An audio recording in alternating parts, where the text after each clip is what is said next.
자, 하나님께서 우리에게 하신 말씀은 마가복음 16장 1절로 11절까지 있는 말씀입니다. 절망의 무덤에서 소망의 갈릴리로, 절망의 무덤에서 소망의 갈릴리로 라고 하는 제목으로 하나님 말씀을 변론합니다. 제가 목회를 하다 보니까 이따금 성도들에게 전도를 부탁받거나 새 신자를 소개받는 경우들이 종종 있습니다. 목사님, 이분은 예수님을 제대로 믿기만 하면 우리 물된동산교회에서, 아니 하나님 나라에서 아주 큰 일을 할 사람입니다. 그러니 목사님 특별히 관심을 좀 쏟아주세요. 이렇게 종종 부탁을 받습니다. 이런 부탁은 잘못된 부탁은 아니지만, 그러나 이런 부탁을 하시는 분들의 마음속에, 저변 속에 깔려있는 세속적인 전제가 하나 있다는 것입니다. 그게 뭐냐? 여러분, 대부분 이렇게 큰 일을 할 사람들은 재력이 있다거나 학문적인 실력이 있다거나 높은 사회적인 지위가 있는 사람들, 그 사람들도 하나님 어찌할 수 없을 것이다, 이런 것이지요. 하나님도 이런 재력이나 학력이나 사회적인 지위 앞에는 꼼짝달싹 못할 것이고, 이런 분들을 무척 귀하게 존귀하게 쓰시고 사용하실 것이다 라고 하는 전제가 깔려 있는 것이지요. 여러분, 제가 그래서 목회 초년명 때에는 이런 말을 듣고 그런 사람들, 부탁받은 사람들에게 특별한 시간을 활용하거나 관심을 쏟기도 했습니다. 그러나 그런 분들이 별다로 그렇게 크게 큰 일을 하지 못하는 것을 종종 봐요. 이제는 제가 영적인 철이 들었기 때문에 그런 소개를 누가 한다 그러면 아, 그러십니까? 하고 받아들이면서 살짝 슬쩍 웃습니다. 왜냐하면 친절하게 대답은 하지만 별로 큰 기대와 관심을 갖지 않는다는 것입니다.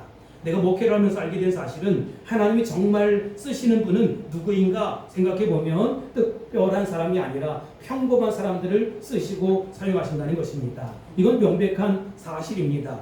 또한 우리 기독교 역사를 찾아보아도 그렇습니다. 기독교 역사 속에서 하나님 앞에 존귀하게 쓰임받았던 많은 사람들, 쟁쟁한 사람들이 아니었다라고 하는 것입니다. 세상에 친송을 받던 사람들이 하나님 나라 선교 완성을 크게 이루지 못했다는 거예요. 의외로 평범한 사람들, 아 저런 사람이, 이런 사람들이 하나님 나라 선교 완성을 이루어 가더라는 것입니다. 그래서 기독교의 역사, 복음의 역사는 평범한 사람들이 만들어 놓은 비범한 역사다, 이렇게 이야기하는 것입니다. 아브라함 링컨이라고 하는 사람이 아주 이와 비슷한 그런 얘기를 했습니다. 넘겨준다는, 하나님이 대단히 평범한 사람을 좋아하신다고 생각한다. 왜냐하면 하나님께서 세상에 평범한 사람을 가장 많이 만들어 놓으신 것을 보니 그렇게 알 수 있다, 이런 얘기를 했어요. 오늘 본문은 마가복음의 마지막 장입니다. 그러나 이 마지막 장은 끝이 아니라는 것이지요. 마가복음은 새로운 복음의 시대에 막을 올리는 것을 예고하고 있습니다. 여러분, 마가복음이 어떻게 시작되는지 아세요? 마가복음 1장 1절입니다. 시작. 하나님의 아들 예수 그리스도의 복음의 시작이라. 아멘. 예수님이 이 땅에 오시고 십자가 복음을 선포하심으로써 복음의 역사, 하나님의 나라가 시작되었다는 것입니다. 그러고 나니 예수님은 십자가에 못 박혀 돌아가시지 않았습니까? 그리고 사망 권세를 깨뜨리시고 죽음을 이기시고 부활하셨어요. 그러나 예수님의 십자가의 죽음과 부활이 복음의 역사의 마지막은 아니었다라고 하는 것입니다. 그것은 새로운 시작을 알리는 청신호였다라고 하는 것입니다.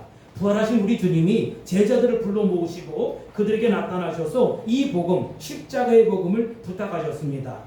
그러면서 신약시대의 막이 오르는 것이지요. 새로운 역사의 무대가 펼쳐지기 시작하는 것입니다.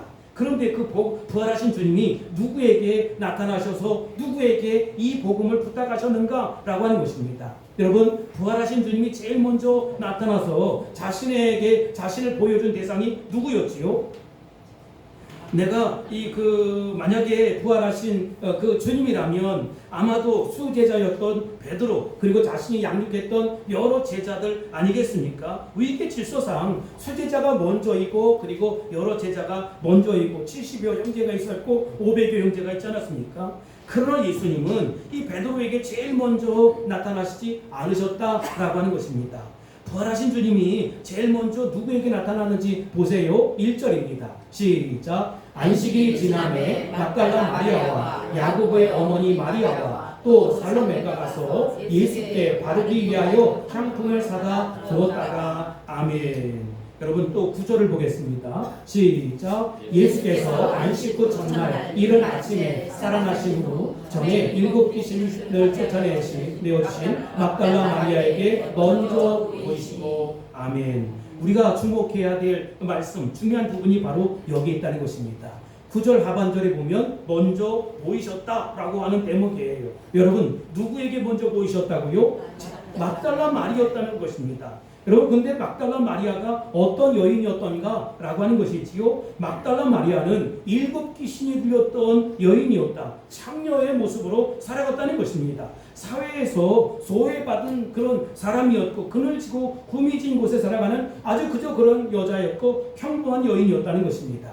그런데 부활하신 우리 주님이 그 여자에게 먼저 나타나셨다는 것이지요. 그리고 그녀에게 이 복음을 부탁했다는 것입니다. 그렇다면 우리 주님은 왜 이렇게 평범한, 아니 평범 이하인 여자에게 그렇게 나타나셨을까? 그들이 단지 평범함으로 쓰임받은 것입니까? 아니라는 것이지요. 분명한 이유가 있습니다. 그 이유를 3가지 모습으로 생각해 보면서 은혜 나누기로 합니다. 첫 번째, 뭐라고 했습니까?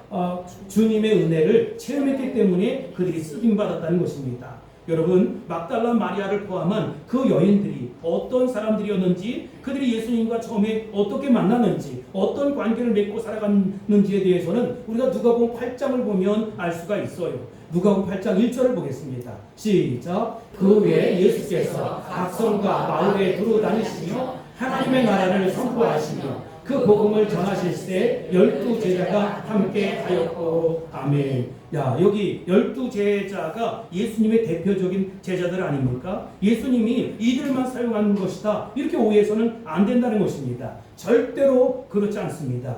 누가복음 8장 2절 3절 보겠습니다. 시작. 또한 악귀를 쫓아내신과 병고침을 받은 어떤 여자들 곧 7 귀신이 나간 자 막달라인이라 하는 마리아와 헤롯의 정직이 국사의 아내 요한나와 수산나와 다른 여러 여자가 함께하여 자기들의 손으로 그들을 섬기더라. 아멘. 이 복음서는 처음부터 하나님 나라의 역사를 감당한 사람들이 결코 12 제자만은 아니었다라고 하는 것을 보여주고 있어요. 여인들의 역할이 있었다는 것입니다. 3절에 보면 그들이 자기 소유와 물질로 12 제자를 도왔다. 이 복음 사역을 위해서 함께 헌신했다는 것입니다. 그들이 어떻게 그러한 첫 출발을 할 수 있었을까? 2절을 보면 그들이 어떤 사람이었느냐? 은혜 받은 사람들이었다는 것입니다. 귀신이 그들에게 나갔고 그들이 자유함을 얻게 되었어요. 눌려있는 상태에서 영혼의 자유함을 얻게 되었고 정신적인 새로움을 경험하고 체험했다. 병고침 받게 되었다. 즉 질병에서 노인받게 되었다. 이 한 가지 공통점이 뭐냐? 그들은 모두 한결같이 주님의 은혜를 경험하고 체험했다는 것입니다. 그 은혜는 값비싼 은혜였어요. 무슨 의미입니까? 값비싼 은혜라는 표현에는 은혜를 베풀어 주신 주님의 대가가 값비쌌다라고 하는 것입니다. 여인들을 만나 치유하신 후에 주님은 창기와 세리의 친구다라고 하는 별명을 얻게 되었어요. 그것뿐만 아니라 이 여인들에게 온전한 자유를 주시고 새로운 삶을 살게 하려고 십자가에 못 박혀 돌아가셨다는 것입니다. 그런데 이러한 사실, 즉 우리에게 자유케 하고 새롭게 하고 그리고 대가를 지불하셨고 우리를 위해서 십자가를 걸으셨다라고 하는 사실을 이 여인들이 이제 비로소 알게 되었다는 것입니다. 알았기 때문에, 그 사실을 체험했기 때문에 십자가까지 쫓아갈 수 있었다는 것입니다. 마가복음 15장은 예수님의 십자가에 달리는 사건의 전후 상황을 보여주고 있는데 이제 마가복음 15장 40절 보겠습니다. 시작. 멀리서 바라보는 여자들도 있었는데 그 중에 막달라 마리아와 또 작은 야고보와 요새의 어머니 마리아와 또 살로메가 있었으니. 아멘. 예수님이 십자가에 매달리는 마지막 순간에 그분을 찾아와 그 현장에서 함께 있었던 여인들의 이름이 쭉 열거되어 있습니다. 그리고 41절 보겠습니다. 시작. 이들은 예수께서 갈릴리에 계실 때 따르며 섬기던 자들이요 또 이 외에 예수와 함께 예루살렘에 올라온 여자들도 많이 있었더라. 아멘. 여러분, 그 남자들은 다 어디 갔습니까? 수제자 베드로뿐만 아니라 여러 제자들은 다 어디 갔냐 이 말이지요. 베드로는 예수님을 3번씩이나 저주하고 맹세하고 부인하고 떠나버렸고 어떤 제자는 혼이불을 쓰고 도망갔다는 것입니다. 그러나 평범했던 여인들, 가난한 마음을 가지고 있었던 여인들, 단순한 정서를 지녔던 이 여인들은 십자가까지 예수님을 쫓아왔다는 것입니다. 왜 그랬어요? 그들은 주님의 은혜를 알았다는 것입니다. 그래서 주님이 베풀으신 그 은혜를 저버릴 수 없게 되었다는 것입니다. 마가복음 15장 47절 마지막 절에 보면 막달라 마리아와 요셉 어머니 마리아가 예수 든 것을 보더라 이렇게 말씀하고 있습니다. 예수님이 십자가에 못 박혀 돌아가신 후에 그 시체가 어디에 누워 있는지 잘 보아두었다는 것입니다. 왜냐하면 그날은 안식일이었기 때문에 장례를 치를 수가 없었어요. 그러니까 안식일이 지난 이른 아침에 이제 무덤을 찾아가는 것이지요. 여기 16장 2절에 보면 이 장면을 알 수가 있어요. 여러분, 이 여인들이 이 동산에 올라옵니다. 그들은 은혜를 아는 여인이었다 제가 말씀을 드렸어요. 그 은혜를 위해서 이제 예수님이 값비싼 대가를 지불했던 것처럼 우리도 값비싼 대가를 지불해야겠다. 예수님이 십자가에 못 박혀 돌아가셨던 것처럼 나도 예수님을 위해서 살아야겠다. 이런 마음에 결심을 하게 되었다는 것입니다. 닉슨 대통령의 보좌관이었던 찰스 콜슨이라고 하는 사람이 있습니다. 이 사람이 쓴 책 가운데 누가 주님을 대변하는가 라고 하는 책이 있어요. 이 책에 아주 감동적인 사실이 하나 있습니다. 인디애나주 출신의 미국의 대법관 자리까지 올라왔던 한 판사의 이야기가 기록되어 있습니다. 그 판사 이름은 월리엄 본 트레이저라고 하는 판사인데 한 강도를 심리하게 되었어요. 그 대법원에 말이죠. 대법관 자리까지 올라갔으니까 그 사람이 평생 이렇게 죄 많은 사람들, 죄인들을 다루었으니까 이 죄질이 악한 이 사람을 어떻게 심리할까? 이건 뻔한 거잖아요. 그런데 매우 악한 헨리 파머라고 하는 유명한 강도가 이제 이 사람 앞에 왔어요. 근데 트레이저라고 하는 대법관이 이제 예수를 믿게 되었어요. 늦게 예수를 믿게 되었지만 그 본격적으로 그가 예수 믿고 거듭나 하나님의 자녀가 되었다는 것입니다. 그런데 중요한 것은 해리 팔머라고 하는 이 사람도 교도소에 들어오자마자 예수님을 영접하고 하나님의 자녀가 되었다는 것이지요. 그러니까 내가 이 판결을 어떻게 해야 될까라고 하는 것 때문에 무조건 금식 기도도 했다는 것입니다. 정확하게 이야기하면 한 10년 정도는 때려야 정확한 거예요. 그런데 하나님 내가 어떻게 했으면 좋겠습니까? 라고 물음 가운데 기도하다가 1년형을 딱 때렸어. 선고했어요. 그러니까 10년을 선고받아야 하는데 1년을 하니까 그리고 나머지 9년 정도는 사회봉사 명령을 내렸습니다. 그러니까 법조계가 발칵 뒤집히게 되었다는 것입니다. 트레이저 판사는 이 상황을 미리 짐작을 했어요. 그래서 옷을 벗을 각오를 하는 것입니다. 그래서 이제 특별위원회가 소집이 되었고 당신 왜 이렇게 말도 안 되는 그 선고를 했느냐라고 이야기하니까 죄송합니다 라고 이야기하면서 사표를 제출합니다. 그리고 그 영광스러운 자리에서 조용히 물러나요. 많은 사람들에게 이 사실은 충격을 주었습니다. 그리고 난 이후에 1년을 또 해리 팔머가 받았으니까 1년 후에 이제 교도소에서 나오는 거예요. 교도에서 나오는 이 본 트레이저는 이 사람을 바라보면서 그 반갑게 맞이합니다.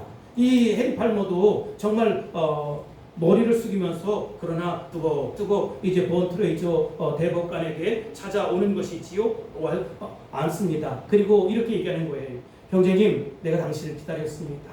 형제님, 내가 당신을 기다렸습니다. 라고 이야기하니까 헤롯 팔머가 무릎을 꿇고 이제 용서를 구합니다. 판사님, 죄송합니다. 이렇게까지 할 필요가 없었는데 왜 그러셨어요?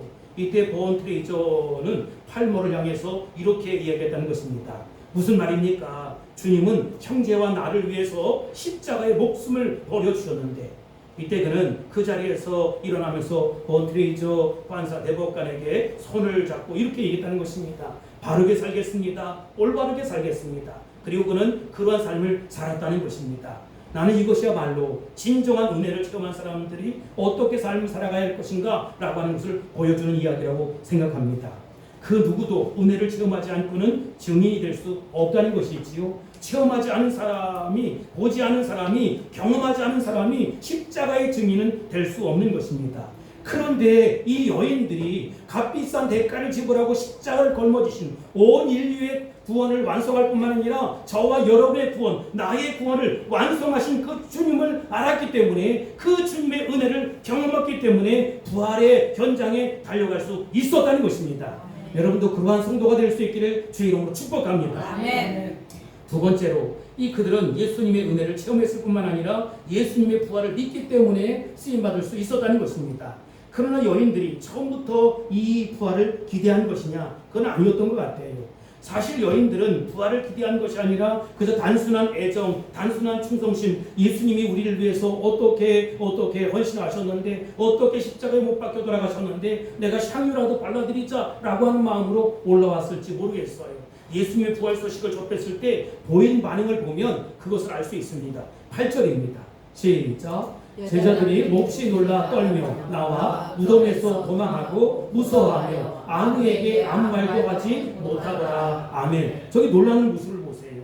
만약 예수님의 부활을 기대했다면 부활의 소식을 접했을 때 나 그럴 줄 알았어. 정말로 주님은 그렇게 부활하실 줄 알았어. 할렐루야. 뭐 이런 반응을 보여야 할 텐데 전혀 그러지 않았다는 것입니다. 성경에 뭐라고 얘기합니까? 몹시 놀라 떨며 나와 무덤에서 도망하고 무서워하며 아무에게도 아무 말도 하지 못하는 상태 속에 있었다는 것입니다. 전혀 부활을 기대도 못했다는 것이지요. 그런데도 그들은 이러한 부활의 사건과 소식을 접하면서 불신과 회의를 넘어서서 믿는 믿음의 자리로 나아갈 수 있었다는 것입니다. 이것은 여인들뿐만 아니라 다른 여자들도 마찬가지예요. 다른 제자들의 모습을 보아도 그들이 이러한 부활을 기대했다는 흔적이 별로 없습니다. 11절 보겠습니다. 시작. 그들은 예수께서 살아나셨다는 것과 마리아에게 보이셨다는 것을 듣고도 믿지 아니하니라. 아멘. 듣고도 어떻게 했다고요? 믿지 않았다. 처음에 이 엄청나게 놀라운 사건을 대하면서 여인들은 놀랐어요. 두려웠어요. 떨었어요. 어쩔 줄을 몰라 했다는 것입니다. 처음에는 그럴 수 없다. 어떻게 사람이 다시 살아날 수 있을까? 라고 하면서 믿지 아니하니라 이렇게 말씀하고 있어요. 그 당연한 반응일지 모르겠어요. 자, 13절에 보면 소위 엠마오의 길에서 두 제자가 부활하신 주님을 만나고 난 이후에 그것을 나머지 제자들에게 그 사실을 전했을 때 13절에 보면 뭐라고 얘기해요? 믿지 아니하니라 이렇게 말. 두 사람이 가서 남은 제자들에게 알려서되 역시 어떻게 했대요? 믿지 않았다는 것입니다. 어쩌면 믿지 아니하는 것은 당연할지도 모르겠어요. 14절에 보면 그 후에 11제자가 음식 먹을 때에 예수께서 그들에게 나타나사 그들의 믿음 없는 것과 마음이 완악한 것을 꾸짖으시니 이는 자기가 살아나는 것을 본 자들의 말을 어떻게 해요? 믿지 아니하니라 이렇게 말씀하고 있습니다. 오늘 성경에 보면 11절, 13절, 14절 믿지 아니하니라 믿지 아니하니라 믿지 아니함 일러라 이렇게 말씀하고 있습니다. 이 말의 반복이지요. 중요한 것은 이것입니다. 부활을 믿지 아니하는 것이 이 어떻게 타당하고 자연스러울까? 그러나 여러분, 우리의 신앙은 이 불신앙을 뛰어넘어야 한다는 것입니다. 회의를 뛰어넘는 그런 믿음이 있어야 된다는 것입니다. 마침내 이 여인들과 제자들은 그 불신앙과 회의를 뛰어넘어서 믿는 자리에 우뚝 설 수 있게 되었다는 것입니다. 그래서 절망의 무덤에서 예수님 만나고 소망의 갈릴리로 나아갈 수 있게 되었다는 것입니다. 저는 참 아까운 한 사람을 다시 소개하고자 합니다. 그 사람은 세계적인 심리학자이고 내담자 중심의 접근 이론을 전개했던 칼 로저스라고 하는 사람입니다. 그는 20대 때 은혜를 받았어요. 그래서 그림에 나올 터인데 그 신학을 공부하기 시작합니다. 그 신학을 공부하면서 정말 내가 신학도가 되어서 이제 훌륭한 목회자가 되어야겠다 이런 마음의 결심을 합니다. 그런데 어느 순간부터인가 신학을 공부하면서 내게 밀려오는 회의를 넘어설 수 없었다. 나는 결국 신학교를 떠났다. 나는 불행한 사람이다. 나는 불행한 사람이다. 몇 번이나 그가 그런 고백을 했습니다. 물론 그는 심리학계에서는 아주 존경받는 신망 가는 그런 학자였습니다. 많은 업적을 남긴 사람이었습니다. 그런데 그가 스스로 이야기하기를 나는 불행한 사람이다. 나는 불행한 사람이다. 왜냐하면 회의를 뛰어넘지 못했기 때문이다 라고 했다는 것이지요. 그러면서 종집을 찍는데 내가 조금 더 하나님을 추구했더라면, 조금 더 하나님 앞에 나갔더라면 이런 고백을 하는 거예요. 여러분, 만약에 이 칼 로저스라고 하는 이 사람이 정말로 주님을 경험하고 체험했더라면 그가 하나님의 은혜를 만끽하고 상담학뿐만 아니라 이렇게 놀랍게 쓰임받는 신학자가 되어서 하나님 앞에 존귀하게 쓰임받을 수 있지 않겠습니까? 불신앙은 누구에게나 찾아오는 것입니다. 회의와 좌절은 누구에게나 찾아오는 것입니다. 그러나 여러분, 불신앙을 믿음으로 뛰어넘을 수 있어야 된다는 것입니다. 회의와 좌절을 믿음으로 뛰어넘을 수 있어야 된다는 것입니다. 구하라 그리하면 주신다고 했어요. 찾으라 그리하면 찾는다고 했습니다. 문을 쾅쾅 두드리면 어떻게 한다고요? 열린다는 것입니다. 구하고 찾고 두드리는 이에게 하나님께서는 진정한 구도가 있는 그들에게 문을 열어 주시겠다는 것입니다. 처음에 예수님의 부활의 소식을 접했을 때 이 엄청나게 놀라운 사건을 대하면서 이 여인들은 몹시 놀라고 두려웠다는 것입니다. 어쩔 줄 몰라 했다는 것입니다. 그러나 여러분, 그러나 그들은 거기에 그치지 않았다. 놀랍고 두려웠음에도 불구하고 막달라 마리아는 어떤 반응을 보였다고 성경은 기록하고 있습니까? 10절 보겠습니다. 10절 시작. 마리아가 가서 예수와 함께하던 사람들의 슬퍼하며 울고 있는 중에 이 일을 고하매. 아멘. 여러분, 이게 순종입니다. 가서 전하라 라고 한 말씀 그대로 막달라 마리아는 두려움 속에 주저앉아 있는 그들에게 가서 이 복음을 전하는 것입니다. 새 시대가, 새로운 시대가 밝아오는 것입니다. 여러분, 우리가 나는 어찌든지 내 안에 회의도 있고 불신앙도 있고 좌절도 있지만 그러나 하나님 말씀이면 아멘인 것입니다. 우리가 절망의 무덤에서 소망의 갈릴리로 믿음으로 나아갈 수 있어야 된다는 것입니다. 다른 사람이 보내주질 않아요. 내가 믿음으로 결단하고 신앙으로 달려갈 수 있어야 한다는 것입니다. 사랑하는 성도 여러분, 순종하는 자를 우리 주님이 들어 쓰신다는 사실을 아세요? 단지 믿는 자가 아니에요. 믿는 많은 사람들이 있지만 믿는 사람 가운데 하나님 말씀을 순종하고 순종하는 자만이 기적을 경험하고 체험할 수 있는 것입니다. 드디어 이 막달라 마리아뿐만 아니라 다른 여인들은 부활의 첫 증인이 될 수 있었다라고 하는 것입니다. 나는 이 시대를 살고 있는 저와 여러분이 이렇게 하나님 앞에 존귀하게 순종해서 다 믿잖아요. 순종해서 하나님 앞에 존귀하게 쓰임받는 기적을 일으키는, 기적을 산출하는 저와 여러분이 될 수 있기를 주의 이름으로 축복합니다. 아멘. 우리는 이 명령을 주님의 지상 명령이다 라고 이렇게 얘기하잖아요. 마가복음에 나타난 지상 명령을 한번 읽어보겠습니다. 15절입니다. 시작. 또 이르시되 너희는 온 전하에 다니며 만민에게 복음을 전파하라. 아멘. 원문의 내용을 읽으면 이렇습니다. 지격을 원문에는 이렇게 써 있어요. 모든 곳은 내가 가는 곳은 어디나 복음을 전해야 할 장소이다. 그리고 모든 사람에게, 내가 만나는 모든 사람에게 이 복음을 전하라. 이렇게 되어 있습니다. 그러면 여러분, 이 복음을 전하는 자에게 어떤 역사가 일어나느냐라고 하는 것이지요. 17절 18절입니다. 시작. 믿는 자들에게는 이런 표적이 따르니 곧 그들이 내 이름으로 귀신을 쫓아내며 새 방언을 말하며 뱀을 집으며 무슨 독을 마실지라도 배를 받지 아니하며 병든 사람에게 손을 얹은즉 나으리라 하시더라. 아멘. 여러분, 종종 매스컴을 통해서 이것을 오역해서 실제로 십자가에 매달려서 몇 시간 동안 있고 독을 퍼마셔서 죽는 사람들을 봐요. 이게 순진하다고 이야기합니까? 바보라고 이야기합니까? 하나님 말씀을 잘못 적용하는 것입니다. 우리는 이 말씀을 주신 상황을 전체적으로 이해할 필요가 있다. 이 말씀은 특별한 이유도 없이 예수님을 시험해 보라는 것이 아니에요. 참으로 주님의 말씀을 순종하고 살아가는 사람들에게 그 말씀이 실현되려고 하는 그 주님의 역사가 있다는 것입니다. 여러분, 무슨 얘기예요? 복음을 전하는 자를 하나님께서 특별히 보호하시고 들어쓰시고 사랑하셔서 하나님 나라 선교 완성을 이뤄간다는 것입니다. 내가 무슨 뭐 잘나고 아니면 똑똑하고 명석하고 가진 것이 있고 발이 넓고 이래서 쓰임받는 것이 아니라 하나님을 사랑하는 자, 그 뜻대로 부르심을 입은 모든 자들이 믿음으로 살아갈 뿐만 아니라 하나님 말씀 앞에 순종할 때 쓰임받게 된다라고 하는 것입니다. 전도의 현장에서 그런 놀라운 역사들이 일어나는 것을 봅니다. 나는 이러한 경험을 실질적으로 저와 여러분이 체험할 수 있게 되길 바랍니다. 마지막 20절입니다. 시작. 제자들이 나가 두루 전파할세 주께서 함께 역사하사 그 따르는 표적으로 말씀을 확실히 증언하시니라. 아멘. 제자들이 나가 두루 전파할세 주께서 함께 역사하사 그 따르는 표적으로 말씀을 확실히 어떻게 했습니까? 증언했다. 이렇게 말씀하셨습니다. 순종하는 그리스도인을 통해서 하나님은 오늘도 우리 가운데 놀라운 역사를 일으킨다는 것입니다. 저와 여러분을 들어쓰시고 사용하시겠다는 것입니다. 여러분, 다윗과 골리앗 아세요? 다윗과 골리앗의 그 해석을 한 어느 학자의 글을 보고 제가 정말 이럴 수도 있겠구나. 사람은 관점이 어떻게 바라보느냐가 정말로 중요하구나, 이런 것을 깨달았어요. 러스 존슨이라고 하는 사람이 이런 얘기를 했습니다. 골리앗이 이스라엘군 앞에 나타났을 때 그 키가 2m가 훨씬 넘고 3m에 육박하는 사람 아닙니까? 2m 70인가 그렇다는데 그 병사들은 한결같이 이렇게 생각했다는 거예요. 야, 저렇게 거대한 자를 어떻게 우리가 죽일 수 있어? 저렇게 큰 사람을 우리가 어떻게 죽일 수 있어? 다윗도 골리앗을 바라보는 거예요. 근데 다윗은 이런 생각을 했다는 것입니다. 야, 저렇게 크니 어떻게 내가 물맷돌 빗맞게 던질 수가 있어? 저렇게 크니 어떻게 내가 빗맞힐 수가 있어? 이런 얘기를 했다는 것입니다.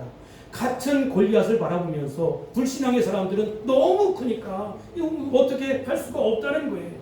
다윗은 믿음으로 나아가요. 키 작은 다윗, 그가 무슨 어떤 능력이 있고 이런 것은 아니지만 온전히 하나님을 신뢰하고 의지하면서 하나님이 나와 함께 하시면 이 전쟁에서 이길 수 있을 것이다. 그래서 골리앗 앞에서 물맷돌을 던지는 것이지요. 어떻게 되었습니까?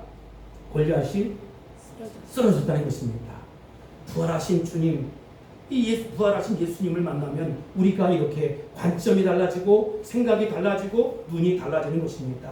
그리고 우리에게 주어진 크고 작은 문제는 문제지요. 그런데 여러분, 문제를 문제시하지 아니하고 내가 기도의 제목으로 싸우면 그 상대가 달라져 보인다는 것입니다. 문제가 닥쳐온다고 해서 모두 다 그 문제 앞에 주저앉고 문제 앞에서 벌벌 떨 것이 아니라 문제를 믿음으로 극복하며 신앙으로 나아갈 수 있어야 된다는 것입니다. 아멘. 이것이 부활의 신앙을 가진 성도들의 아름다운 모습이라는 것입니다. 이제 말씀을 정리하도록 하겠습니다. 하나님은 지극히 평범한 사람들을 들어 쓰시고 사용하십니다. 어떤 사람이요? 그 평범한 사람들 가운데 은혜를 체험한 사람, 그리고 말씀을 꼭 붙잡고 순종하는 사람, 그 사람을 통해서 하나님 나라 선교 완성을 이루어가는 것입니다. 여러분도 모두 다 함께 쓰임받기를 소원합니다. 여러분도 모두 다 하나님 앞에 아름답게 쓰임받는 저와 여러분이 될 수 있기를 주의 이름으로 축복합니다. 이제는 우리가 절망의 무덤에서 소망의 갈릴리로 순종하며 나아갈 차례입니다. 아멘. 아멘. 너는 아느냐 이 찬양하겠습니다.